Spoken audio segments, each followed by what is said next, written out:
right, guys. So everyone likes to ask me like where the most and scariest location is on the property. For me, this is definitely one of them. These guys can give me credit in telling the story that I'll tell briefly. Our first paranormal conference we had here in September of 2019. It was the night of the ghost hunt, okay, and we had about 100 people in town investigating. We had all of our celebrity lineup, working with people in periodic buildings throughout town. I was here with Sherry from Ghost Nation and Ghost Hunters, and like a few other people, and we had a group. It was super active, like popping off like crazy, just like it always does in this particular location. And Marie tells me, she says, hey, I'm not feeling so well tonight. I'm going to go ahead and just sit out the investigation.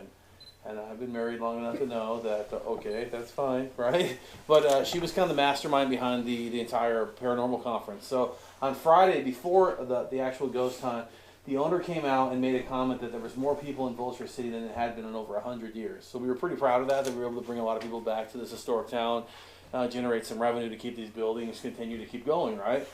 Well, it kind of resonated in my mind. It was just kind of was the back of my mind, but it was something I was kind of on an emotional high about. It was like it was a pretty good moment for us. It was a successful paranormal conference. We had about 250, 300 people come out. Long story short, that evening when we started to investigate, my wife's like, "Yeah, not feeling good. I'm going to set it out." I'm like, "Okay, whatever." So she does. We start the investigation. Everything's going really well. And one of the volunteers come running in the building in the middle of the investigation, screaming, saying someone just punched Marie in the stomach, right outside of the fence in front of this building. And as any husband, your family member, like someone's getting hurt, like, oh my God, I have to go outside and beat somebody up, I guess, right? So I come running out the gate, and Marie's kind of hunched over, and she's screaming about pain. And I'm like, what's going on? Like, what's happening? And she kind of lunged towards me. And she's screaming and wailing in pain.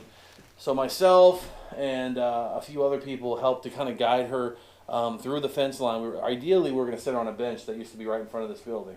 And before we got there, she actually collapsed. So she did have a pulse. It was a very weak pulse. She had very shallow breathing. For me, 10 years a first responder, it was definitely something I knew was pretty important. I needed to get her to the hospital. So I rushed her to the Wickenburg hospital. I would have loved to have said, hey, yeah, by the way, something punched her in the stomach and we can't find out who it is. We think it might be a ghost, but we're not really sure because I didn't want to get didn't want to get admitted to one of those hospitals down there. Long story short, they did tons of tests on her and everything came back good. Like, I didn't understand what was going on, and I couldn't really be completely honest about everything, right? So, needless to say, that obviously is something that, to me, is terrifying. So having to see your wife go through that kind of thing was huge. Whole way to the hospital, she's screaming in pain and agony. I was telling her I had a mistress and all kinds of stuff to keep her awake. If she was here, she wouldn't laugh about it. She'd probably punch me.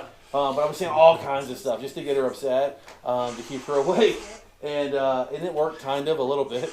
Later on, I got my ass kicked. But long story short, she's doing fine though. But I kind of look back at that moment, and I've kind of retraced those steps for the past year, and really trying to narrow down who that could have possibly have been.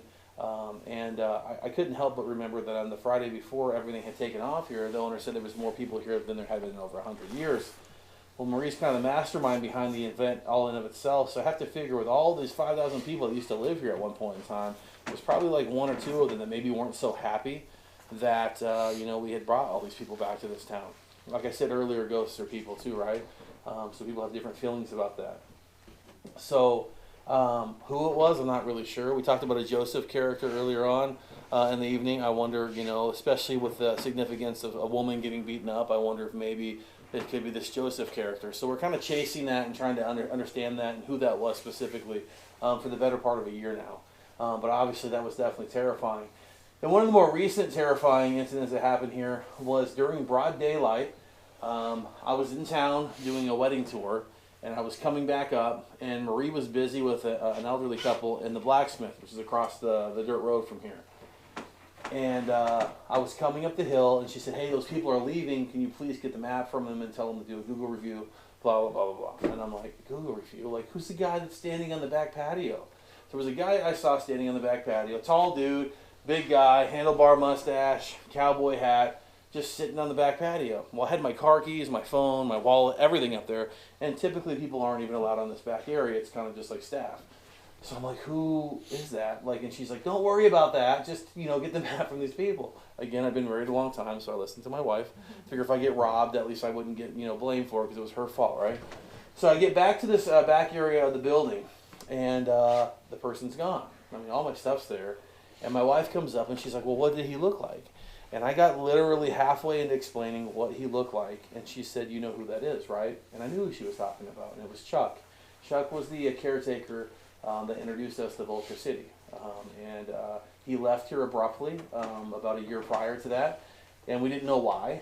And then several months later, we found out that he had throat cancer, and that he was in the final stages. So he had passed away. He'd been dead about 3 months to the time in which I had seen him sitting on this back patio.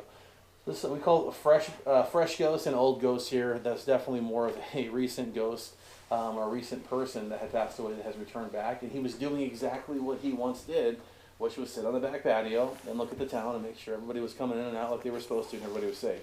So not much change for him in the afterlife. About a week later, I thought I was like hallucinating this even had happened, and I looked across the way. We had just opened up the whole entire location, just opened up the gate. Nobody was here yet. And I look across the way in the blacksmith, and I see a man standing in there, and he put his head out the window and waved, and there was Chuck waving at me. And I'm like, oh my God, dude, this is insane. So Chuck loved this place. So sometimes Chuck comes through on the ITC that we use here. So I will call upon Chuck when we do the ITC. ITC is instrumental transcommunication, guys. I use an application called Necrophonics. I don't get paid anything off of it. I've just been using it here for the better part of a year, and it works very well. It is the only ITC application that I will trust with an iPhone. It's one that is pre-programmed with phonics, essentially. So you get a lot of ahs, ohs, stuff like that, different languages and whispers. It does not have an established word base. So if a word comes out of this, ideally we're speaking to a ghost, potentially. That's what, in theory, ITC is. So I use that application in here pretty regularly, and one that always comes through, almost always, is Izzy. Now to introduce you to these dolls, this doll right here is Izzy's doll. Izzy is a 9-year-old girl that died here at Vulture City. I did not know about Izzy until probably about 8-9 months ago. I was at home with my wife. We had fallen asleep. We have a 2-story house, and I heard my cat meowing to get into my youngest son's room. So I'm yelling at my son, hey, let the cat in. He's driving me crazy. My wife had fallen asleep. I walked halfway up the stairs, and I hear a little girl saying, hey, pretty kitty, kitty. Hi, kitty, kitty, kitty. I don't have any little girls, okay? So it immediately stopped me in my tracks. I get back downstairs. My wife wakes up, and she's like, hey, you ready to go upstairs and go to bed? And I'm like, no, I'm good, dude. We can just sit out here. So the next morning, she's doing laundry, and we're just kind of doing, like, these house chores and stuff. And I talk to her. I'm like, hey, last night this happened. And she's like, oh, that's Izzy. And I'm like, who is Izzy? And she's like, it's a little girl. She follows us home from Vulture all the time. And I'm like, when did you think it might have been kind of important that you maybe talk to me about this? Like a little girl in our house now that's a ghost. We kind of laughed about it. We're haunted a lot anyway, so we get a lot of different things that piggyback us. Here recently, actually, I've seen Izzy in my own home. I've seen her walking up and down my stairs. She's wearing a little dress, kind of just like, you know, just twirling around like a little girl of her age, playing around on my stairs. Black and white image of this little girl, not like an actual, like, you know, full color like we see as we're looking at each other here. Very interesting. I have a lot of experiences. I am a haunted survivor. I'm still haunted today. So as far as like, does that terrify me? It takes a whole hell of a lot more than that to scare me. But I do have a lot of those stories as well. So Izzy is one that comes through a lot. She does call me daddy on a pretty regular basis. My wife says that I remind her of her father. My wife is a medium, but she will deny that she is until she's dead probably. She's very audio based, so she hears things. I'm very visual as I see a lot of things. So I could be in the same room with you guys and seeing something that is very personal to me, and I'm having this real full-blown experience, but for you guys, you're like, what the hell's going on? You know what I mean? And that's just the beauty of being who you are and the curse or gift I was given. So anyways, we've identified this doll specifically as Izzy's property. So she's not, the doll it's not like an attachment. Like this is not a human attachment where she's living within this doll or something, right? She claims this as her property. This doll has admitted its own EMF. Pretty much every single time we put a K2 up to it, you'll see this happen with it, okay? So generally, when we put it out, Izzy knows it's time to play. So Izzy is really good about coming in here to tours like this and groups like this and kind of playing with the doll to show you what she can do. So it's not so much the doll itself as it is the ghost that calls that her property, okay? The shoes right here, guys. The shoes were found somewhere in the brothel area within the walls. Those shoes emitted such high levels of EMF on a tour about a year ago or more that even when we used our digital meters to read how much milligauss was coming off of them, it would shoot an airbag at us. So needless to say, those shoes almost walked off that evening by someone trying to take them. So we've had to bring a lot of these things that identified haunted here under glass to make sure that no one walks off with them, kind of thing. But those shoes on a pretty regular basis will do that. I've seen a lot of like crazy photographs of those shoes that people have taken on tours and on ghost hunts and overnights, where it's like crazy like electrical storms around them and stuff. It's pretty amazing. So do they belong to a little person, a little girl or a little boy? We're not really sure, but we do know where they came from, and we do know the history as far as the haunting behind them. This one right here, I'm not very fond of. That's the bigger one right here. Her name is Libby. Libby historically has been located inside the brothel for the better part of several decades. Every time in the brothel, we would put several K2 meters down during like ghost hunts. And with that being said, like we put one by her all the time, it would just spike like crazy. And everyone would say, oh, her eyes are moving, things like that would happen. A lot of crazy experiences behind this particular doll. The problem is that one day her leg got damaged inside of the brothel. So the owners were kind of worried about the doll anyways. So with that being said, we'd already talked about the doll being haunted. We decided one evening after a tour, a public tour, we were going to bring it back up to the roost and put it behind glass. The gentleman that actually picked up the doll, complete skeptic when he first came here, actually complained of pain shooting up his left arm into his chest the moment he picked up the doll. So I very quickly took the doll from him and to walk the doll up here myself. I don't know what it is about the doll. I believe it is a human attachment specifically to this doll. I don't know if it's something to do with the clothing, it was a gift, but it's definitely a human attachment to that particular doll. For whatever reason, we're not really sure of, really. I'm going to be using ITC here shortly, guys. I'm going to turn it on. Understand, I don't have any like way to prevent it from saying what it says. Okay, so when the words come out, it sometimes can be very specific to you guys. And if it becomes overwhelming at some point in time and you feel like you need to step out, feel free to do that. I'm going to be using this application throughout the evening because it's just what I do, and it works very well.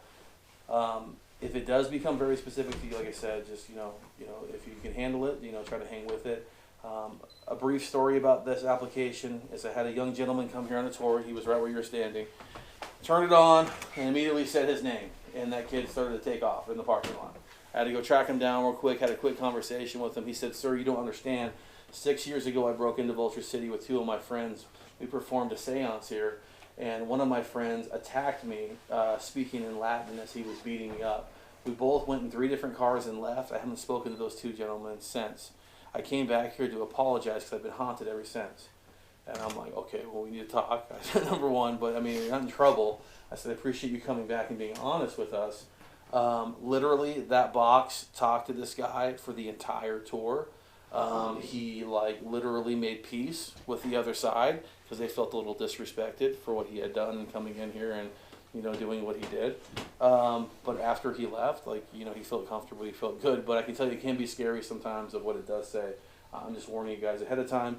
And also, I mentioned the whole goodbye thing.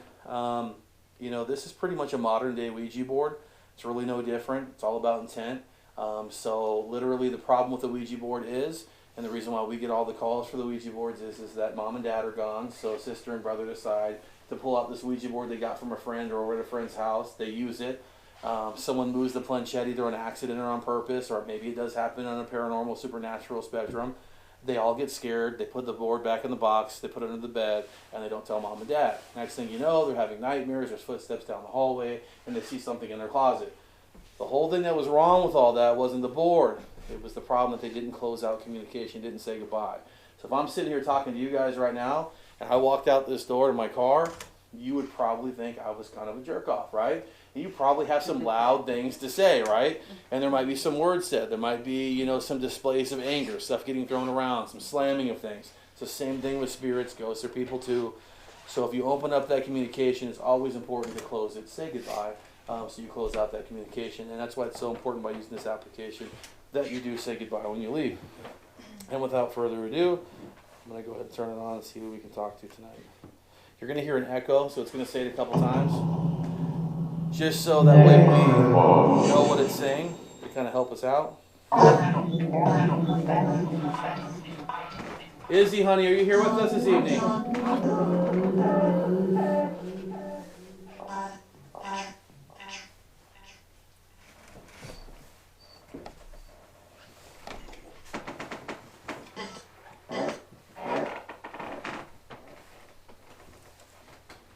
Who's here with us this evening?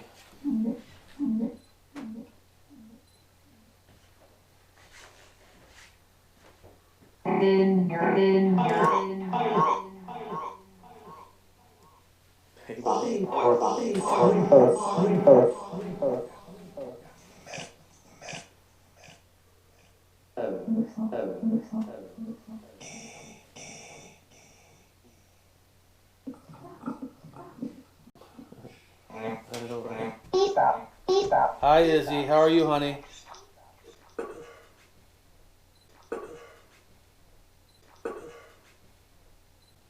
Izzy, can you say hello to my new friends? Dad. Izzy, can you come through? Can you say hi?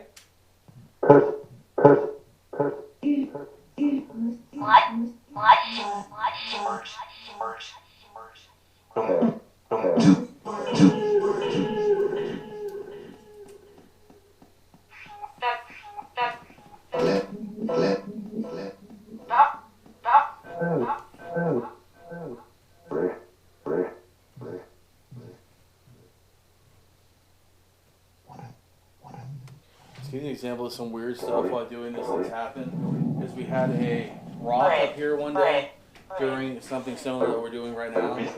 And everyone started running towards the back of the wall, and I didn't know why, but this sanitizer bottle started to move like this, slowly and slowly all the way around, and the rock started to move as well.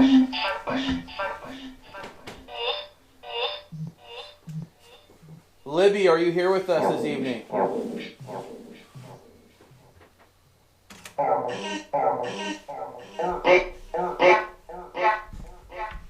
You say yes? Yeah? Libby, do you like it in the brothel better than you do in here? In here? Hi, Izzy.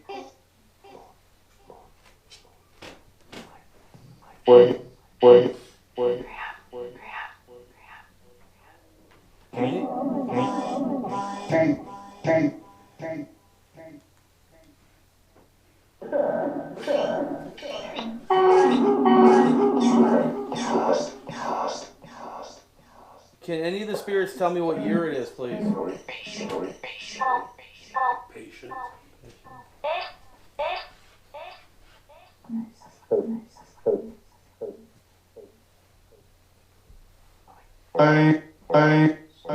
Hello? What is your name?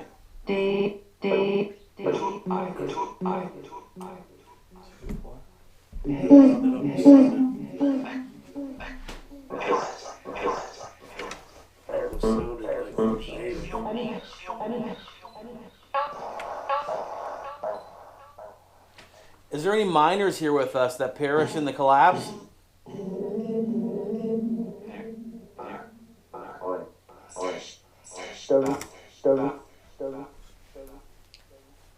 Say 7?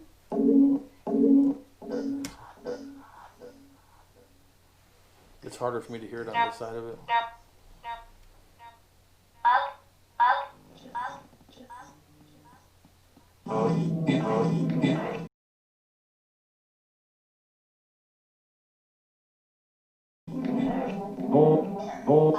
Those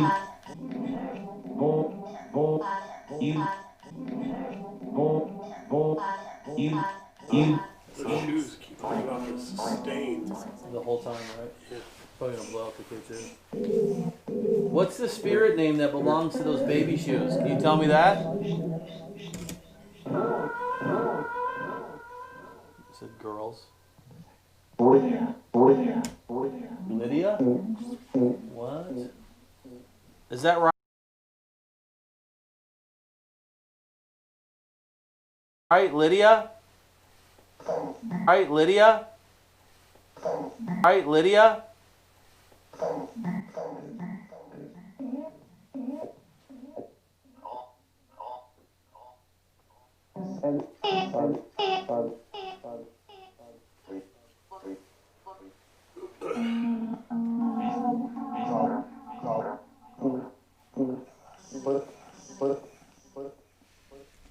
much interference on the box, it's weird.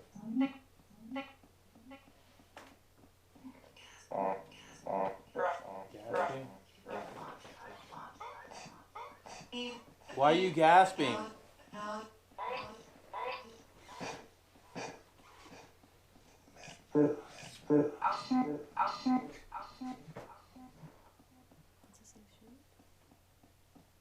What's that? I don't know, dude. It's like the tapping from the box. Never heard that. It's weird, right? Yeah, that was a tapping. Describe what ITC is on the other side. I can only imagine if you guys, you know, you turn, you live out in the boonies or whatnot,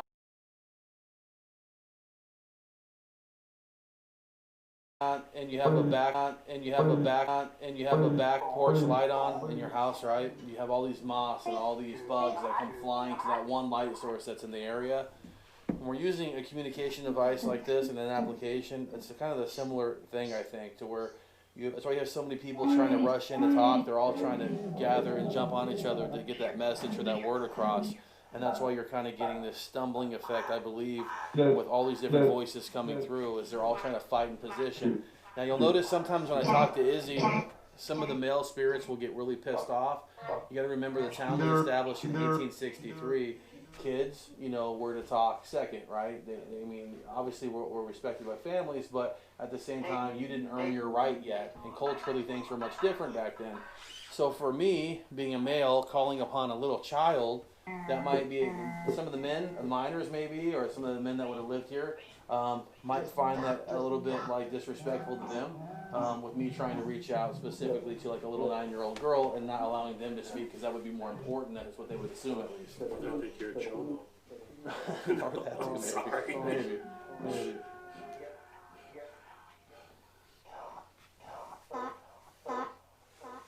Is Chuck here this evening? Chuck, are you here tonight?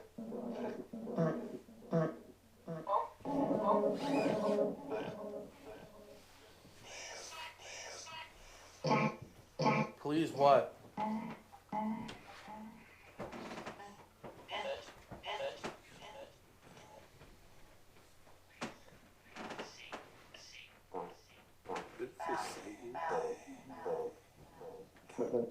When you say they, who do you mean by saying they? Like, who are you referring to? Spirits? Aren't you a spirit yourself?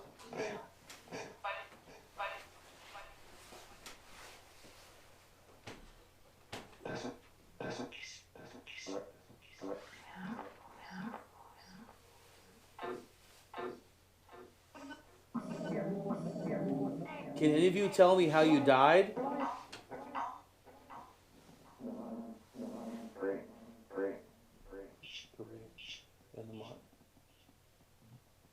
You died in the mine?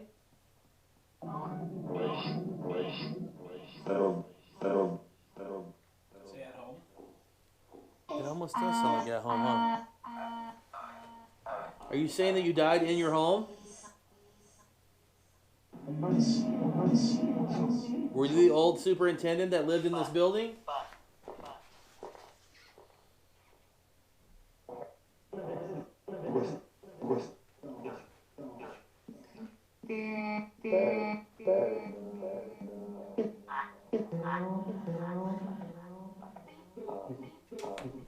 It's so weird, like cadence to it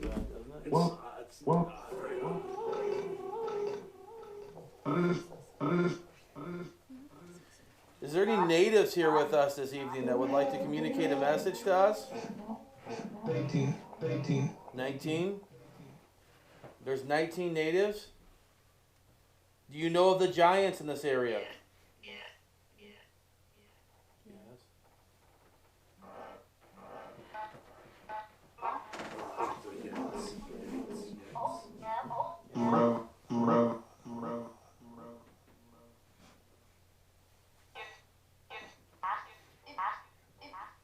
Guys, at this point in time, anyone wants to come up here and touch any of these haunted objects, if you're brave enough, feel free to. If you want to take photographs, you can take photographs. If you want to ask any questions to the box, you can feel free to do that. But some people don't want to touch this stuff. I completely understand that. But other people can't wait to, so you're more than welcome to do so. Pictures from a distance. K2's pretty active tonight, I don't know. Yeah, I noticed that, especially the one by the shoes. Yeah. And it's shoe-keep, I mean, and it's almost full, it's full This red spike? reflection. Yeah, it's all the way. Yeah. I can tell you with these K2s, I've literally sat inside very haunted locations for like 12 hours, and these things have not gone off one time. So when people ask me like, hey, where's the coolest and most, consistently haunted location to be able to get like communication with spirits, I always say here, because if one building's not really popping off, you got 14 others to explore. And usually a cell phone will only do it if you get right next to it. Like right on top of it.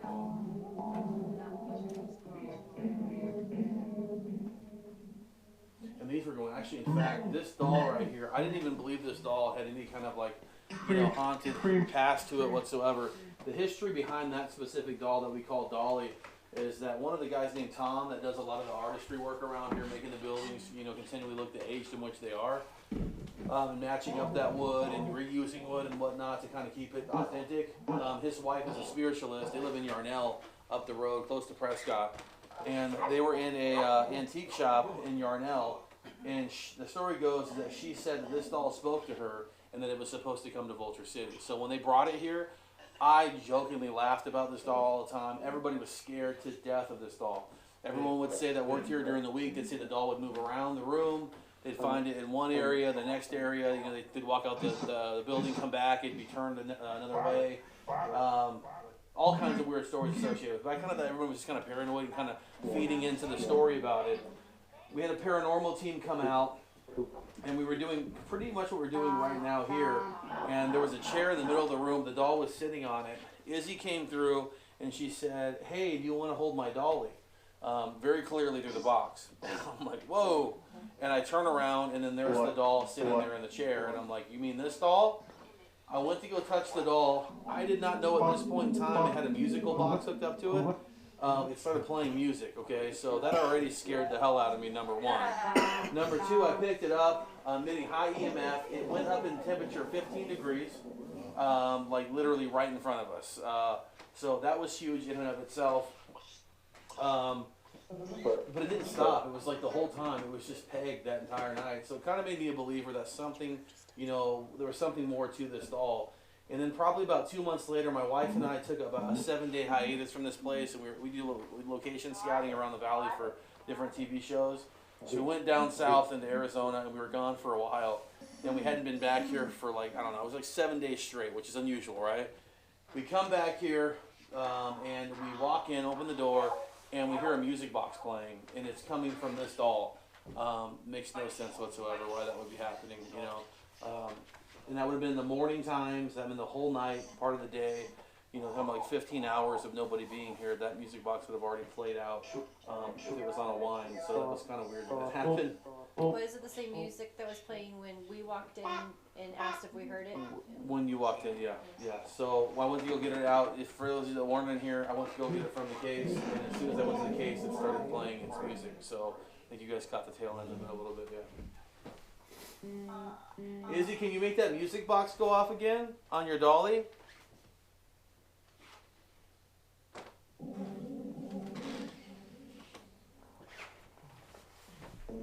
Can you reach it, Izzy?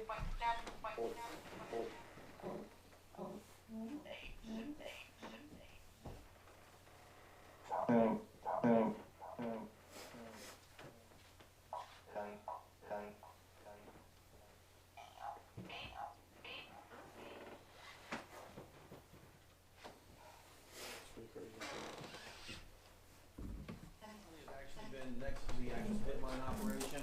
All right, guys, we're gonna kind of head on out of here. Move it here to save it. Pretty much everything in here is 100% as it looked like in there, so they put it back here to the best of their ability of what it looked like inside there before it was moved. So all the artifacts, all the stuff in here is 100% authentic. Guys, you see this air compressor here. This air compressor emits its own EMF, as you guys can see already. This is a haunted object, but obviously I can't throw that in the museum, and we don't have to worry about people putting it in the back of their truck and driving off, because it probably weighs several tons. This actually, and I believe the reason why it's emitting its own energy is because for many, many decades, you can see it just going crazy, me talking about it right now, that this would have been the main power that drove all the levels and all the shafts throughout this entire area. So this air compressor would have powered the entire mining operation underneath us. So it was obviously very powerful, and it would have expended a lot of energy back in its day. And even after it's been decommissioned, it's still emitting its own electricity, which is kind of strange. I can't make that up. That's actually tonight. That's going crazy. David, you see that? Yeah. It's like non-stop, dude. Like crazy. That's actually kind of weird. Well, anyway, so this space, guys, we do believe the blacksmith is still here. And from time to time, we believe we see him. At least we think it's him. There's a window right in front of me, guys, right here. On a moonlit night, when we're in here, we see shadows walking back there behind this building. We see shadows in the corner that Ryan's standing in right now on a pretty regular basis. We've actually caught on camera shadow movement in this back corner as well. Several people on tours and on ghost hunts like this have actually caught similar stuff. So throughout the evening, guys, I mean, obviously this place is open. If you guys are looking to come here and sit down and really, like, I mean, the less people in here, you know, you might be more prone to having something interesting happen to you.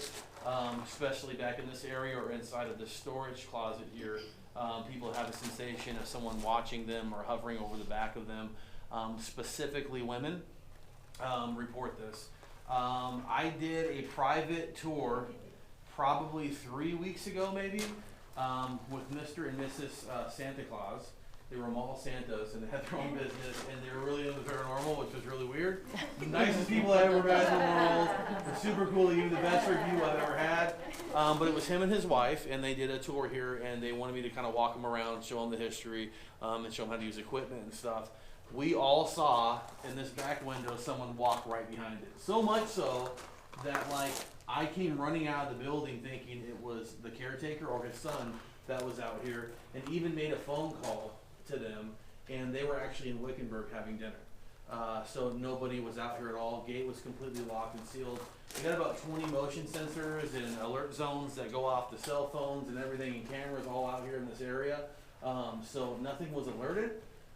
So whatever it was, didn't set any triggers off, and it was walking right back here behind this glass window here. So that's recent. We've also had situations in this particular space to where, I think it was back in January, it happened twice in January, I want to say it was January, and we had a later tour, and it was like 9 to 11 or something. And this guy came, he was probably a little too inebriated, probably shouldn't have been on the tour.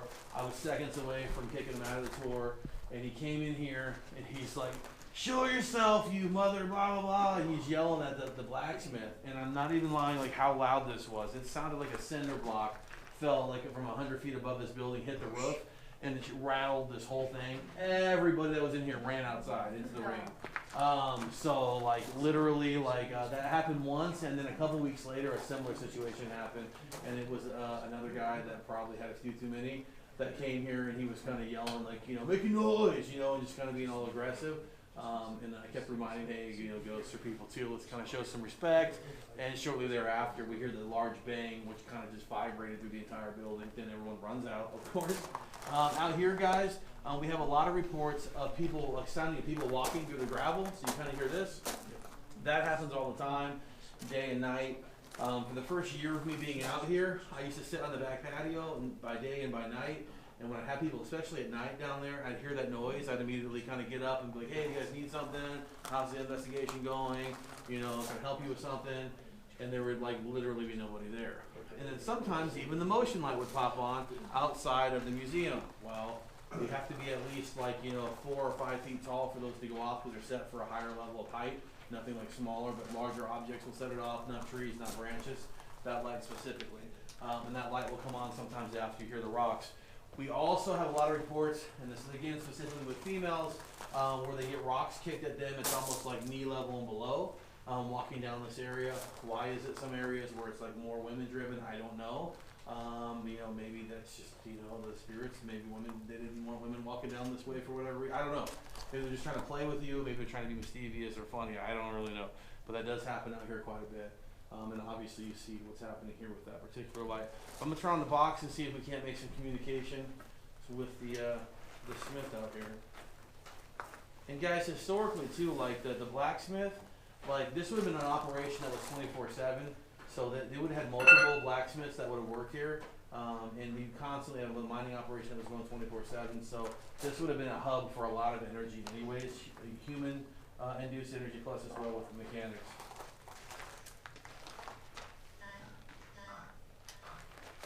Did you say hi? It just sounded like it said hi. Are you saying hello? Oh wow, look at the K2.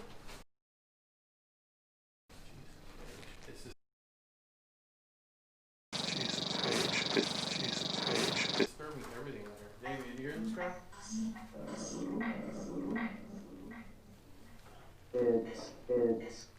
Who's Ed?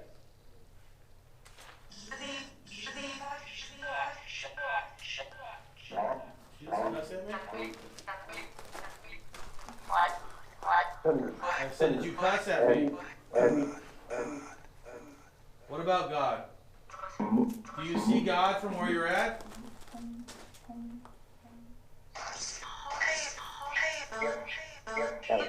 You're so small.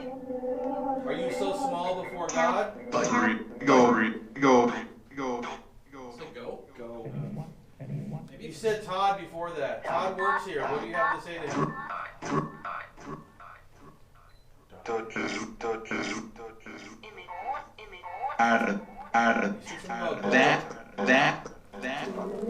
Zach's coming in 2 weeks.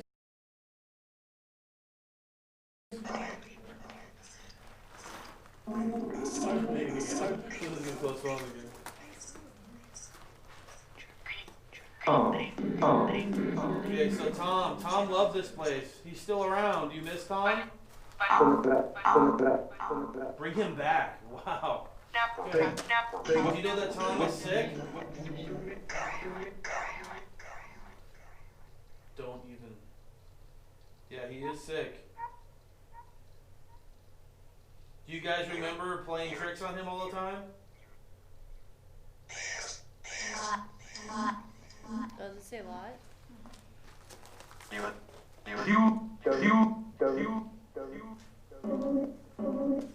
you have a message for Tom? Tom would love to hear it. Sorry? Are you saying sorry because you know that he's sick? Help him. I wish I could. I want him back. Oh my God, man, that's crazy, bro. We all want him back.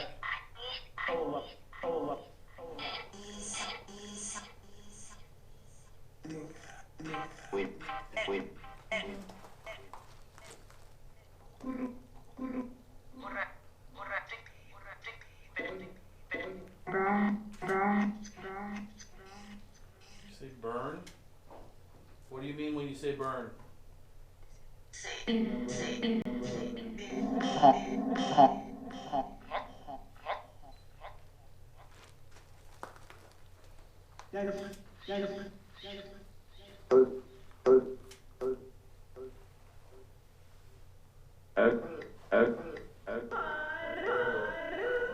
there an Edward here with us?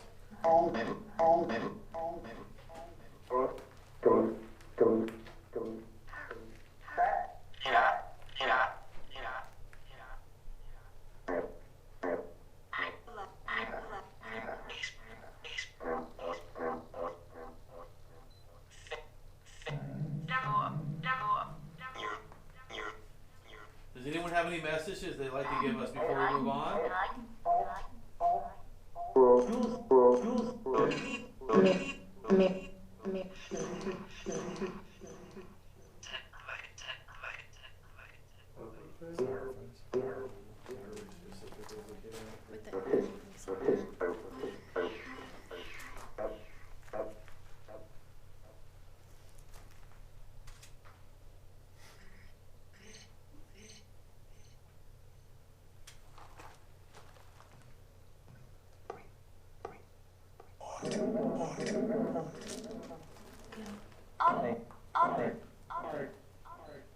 What are you sorry for? I'm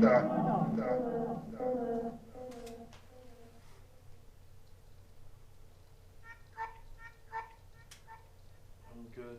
Who is he?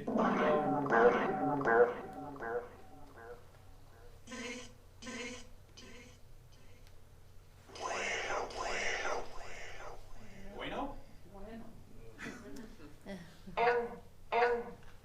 Are you speaking Spanish?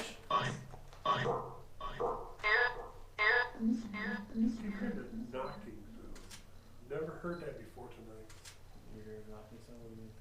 Didn't you just hear that knocking sound? Like that right there? No, on the box. Oh yeah, I don't know what that is. I've never heard I it. don't know what stuff. Yeah, it's hard too, bro.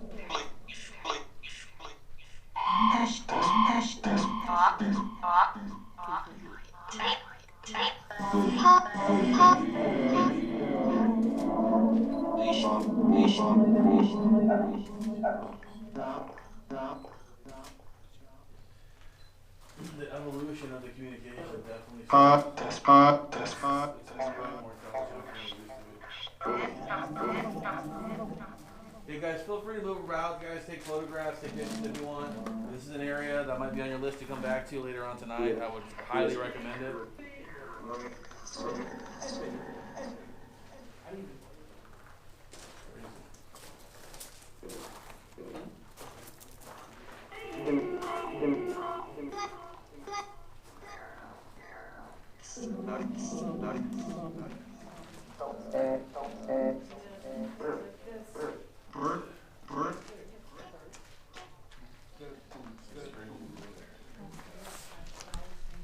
Just something I thought was something. So there's Jay, and then where'd it go? What's that right there? Just the wall behind you. But Did you get something? I don't think so. I think it's just somebody that was standing maybe behind you.